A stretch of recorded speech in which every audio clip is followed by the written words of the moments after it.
বন্ধুগণ, গত 26শে ডিসেম্বর আমি প্রথমবারের জন্য মালদা গিয়েছিলাম। মালদা মেমোরিয়াল ইনস্টিটিউট, মালদা সৈয়দ মিয়া মালদা মেমোরিয়াল ইনস্টিটিউট। ওখানে গিয়ে আলী ইউনিভার্সিটির প্রাক্তন প্রিন্সিপাল, উনি জন্ম ওখানে। আমার যে অভিজ্ঞতা হলো, অভিজ্ঞতার দু চার কথা বলবো।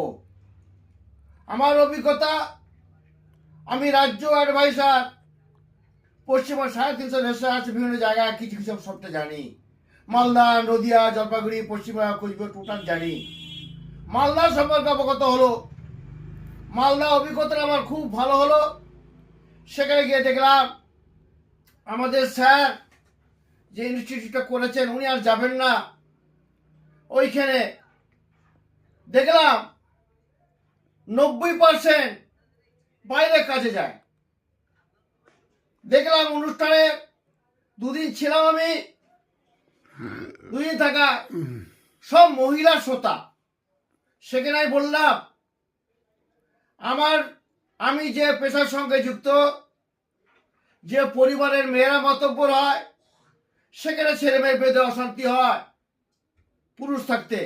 এই পরিবারটা, এই মালদা জায়গাটা এত ভালো, কর্মের জ্বালায়, কর্মের অভাবে সব বাইরে যায়, কিন্তু বাচ্চাদের নিয়ে স্কুলে পড়ানো, সংসার চালানো, গোছানো, চাষবাস করা। আমি অভিভূত হয়ে গেলাম। বক্তব্যে তারা বললাম, আপনারা আমার হৃদয়ে ছুঁয়ে নিয়েছেন।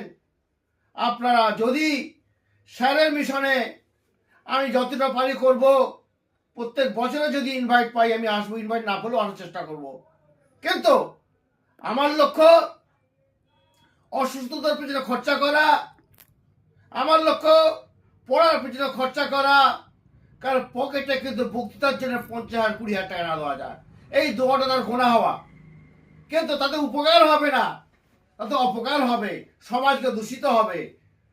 যদি এই জায়গায় 5টা মেয়ে তৈরি করতে পারি, মনে রাখবেন একটা মহিলা হচ্ছে কি ঘরের অধ্যাপক, তিনি পরিবার তৈরি করবে, পরিবেশ তৈরি করবে, যে মেয়েগুলো তৈরি করবে তিনি ছেলে তৈরি করবে। সেই জায়গাটাকে তো খুব ভালো লেগেছে, সুন্দর জায়গা। তার সঙ্গে সঙ্গে আপনারা কম বেশি জানেন মৌলবীর কারখানা 24 পরগনা। আমি যে জেলায় আছি, হাওড়া জেলাটা আছে রেডিমেড গার্মেন্টস। আমাদের এলাকা ব্যবসায়ীরাই পছন্দ করে আমার জেলাটা। স্কুল মাস্টারটা চয়েসের ভিতরে নেই, 1 লাখ টাকা মাইনে পেল। তার সঙ্গে